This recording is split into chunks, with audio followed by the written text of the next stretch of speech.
हमारे यहाँ लोगों को इस बात का अदराक नहीं है कि जब आप अल्लाह को याद करना शुरू कर देते हैं तो फिर तस्बीह अपना काम अपने तरीके से करती है। हम्म।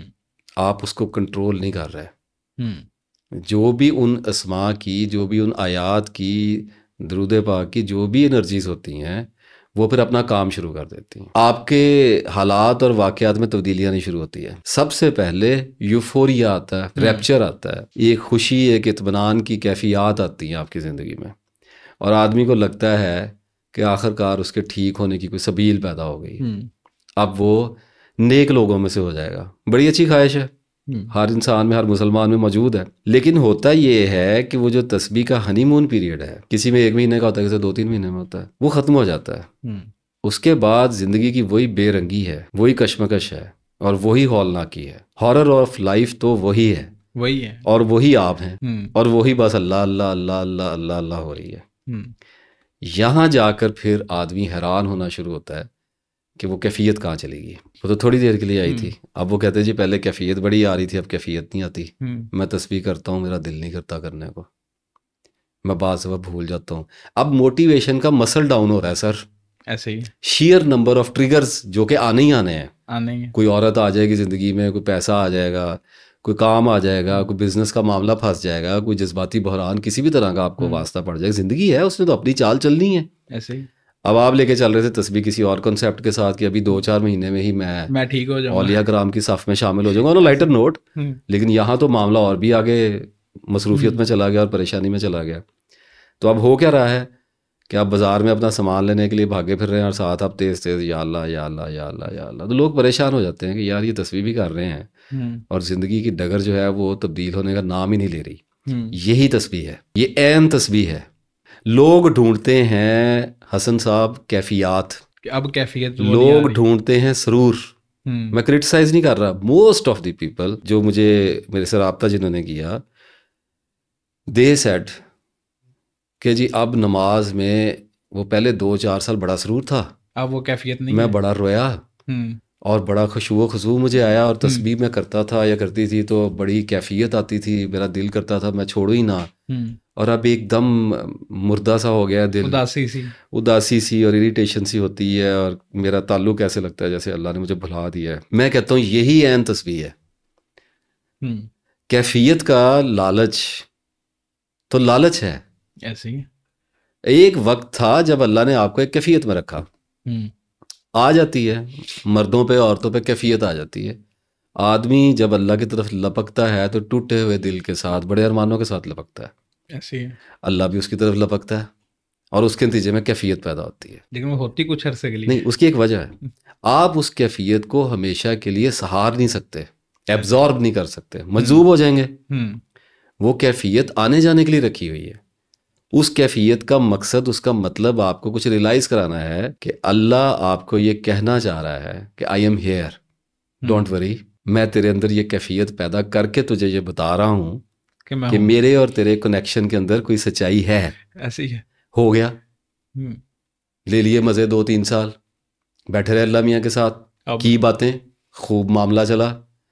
अब क्या हुआ कि अचानक कोई ऐसा मसला आया, पैसे खत्म हो जाते हैं, बीमारी आ गई, किसी बच्चे का मसला आ गया, कोई घर में कोई फौतगी हो गई, कोई घर में कोई और मसला आ गया, कोई ऐसा ज़िंदगी में बहरान पैदा करता है अल्लाह, जिसके नतीजे में आपकी तमाम तर जो मेंटल एनर्जीज़ हैं वो उस तरफ को शिफ्ट हो जाती हैं और तस्वीर पीछे रह जाती है। नहीं सर, तस्वीर आप घसीट के लेके चल रहे हैं, कैफियत गायब हो गई।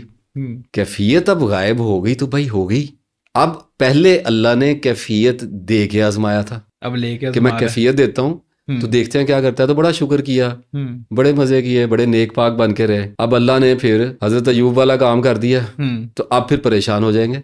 क्यों अब परेशान क्यों होंगे? अब कैफियत उसने छीन ली, अब नहीं है कैफियत, अब यही वीरानी है। तो यही तो तस्बीह है, इसी में तो साबित कदम रहना है, ना आए मौत तक कैफियत। क्या करनी है कैफियत? इस्लाम में कौन सा कैफ है, इस्लाम में कौन सा सरूर है? इस्लाम में तो एक स्ट्रगल है, इस्लाम में तो कशमकश है, अपने नफ्स के खिलाफ, अपनी ख्वाहिशों के खिलाफ एक जंग है, मरते दम तक मौत तक जारी रहनी है। इस सारे खराबे में आप कैफियत ढूंढ रहे हैं। अभी अल्लाह की तरफ से आ गई, शुक्र करें अल्लाह का, अल्लाह ने दे दिया। अब एक बात भी, नमाज पढ़ता है, आपको भी आती होगी, मुझे भी आती है, हम सबको आती है, कभी कैफ आता है, कभी ही रोना आता है, कभी आजिज़ी पैदा हो जाती है, कभी नदामत आती है, कभी खौफ आ जाता है और कभी कुछ भी नहीं आता। आपने जब कभी अल्लाह से बड़ी रो के दुआ मांगी होगी, उस वक्त आपके अंदर क्या होता है? Terrible honesty. ऐसे ही है। ओ जी मैं गुनाहगार जी, ओ जी मैं गंदा जी, अब मेरे को गलती होगी जी, बंदा सरेंडर मैनू माफ कर दो जी। कोई रीजनिंग नहीं होती है नमाज में, कोई रीजनिंग नहीं होती है। कन्फेशन इज प्रेयर, एतराफ होता है। आप एतराफ कर रहे हैं, अल्लाह ताला आपको माफ कर रहा है। कौन सा बंदा है जो नमाज में दुआ मांग रहा है, रो रो के अल्लाह कह रहा है जी उसने मुझे ऐसे किया तो मैंने ऐसे कर दिया, नहीं जी वह गलती हो गई, नहीं माफ कर दे जी, बीमारी लग गई जी शिफा दे दो जी, ऐसे ही तरला है ना, दरबार में पहुंच गए। तो ये कैफियत टेरिबल ऑनेस्टी की कैफियत है। खौफनाक हद तक ईमानदार हो जाता है आदमी, तब जाके अल्लाह कबूल करता है उसकी दुआ को। इसे कहते हैं दिल से निकली हुई है। अब ये जो दिल से निकली हुई दुआ है ये कैफियत है। जब ये पैदा होगी तब दुआ पैदा होगी, अदरवाइज ये दुआ क्या है? अल्लाह ताला माफ कर दे, अल्लाह ताला हिदायत दे दे, यही सारे कर रहे हैं ना रोज 5 नमाजों के बाद। क्या कैफियत है इसमें? कोई कैफियत नहीं। इसी तरह जब लोग कभी कभी नमाज पढ़ने के लिए हम खड़े होते हैं तो हमें वो कैफियत दुआ से पहले भी आती है। अल्लाह अकबर एक और हिचकी बन गई। कभी कभी गुनाह ऐसा हो जाता है कि आदमी भागम भाग वजू करता है, शर्मिंदगी ऐसी हो जाती है कि बस वो खड़े भी नहीं हुआ जा रहा होता, पहले ही मेल्ट हो रहा होता है। ऐसे ही ठीक है, वो कैफियत है। अच्छा, अब इसी तरह की कैफियत तस्बीह में भी आती है कि जब आदमी शुरू में तस्बीह शुरू करते हैं तो इतने उसके ऊपर मोटिवेटेड होते हैं कि उनको कैफियत आ जाती है। फिर वो Aahista Aahista motivation muscle down होता है और कैफियत चली जाती है। तो मैं लोगों को शुरू दिन से ये कहता आ रहा हूँ कि चलेगी कैफियत तो चलेगी, उसका लालच क्यों करते हो, उसकी तलाश में क्यों हो? अल्लाह की तलाश में निकले थे, कैफियत की तलाश में नहीं निकले थे। अल्लाह की तलब का सफ़र था, कैफियत को ढूंढने का सफ़र नहीं था। ये अल्लाह की पहचान, अपनी ज़ात की पहचान का सफ़र शुरू किया था। कैफियत की पहचान कहाँ से ढूंढने लग गए हो? कैफियत कैसे? अभी मुझे परसों चौथ भी 3-4 दिन पहले एक मैसेज आया कि जी मुझे कैफियत नहीं आ रही जी। मैंने कभी नहीं आ रही तो ना आए, मैं कहाँ से ला के दूँ कैफियत? आप कहाँ से ढूंढ के लाएंगे कैफियत? कोई खुद भी कैफियत पैदा कर सकता है? बिल्कुल भी नहीं। अल्लाह की तरफ से आएगी, जब आ जाएगी। तो एक तो कैफियत को एक तरफ रख दें, नहीं आती ना आए तो पढ़ें, अल्लाह को याद करें,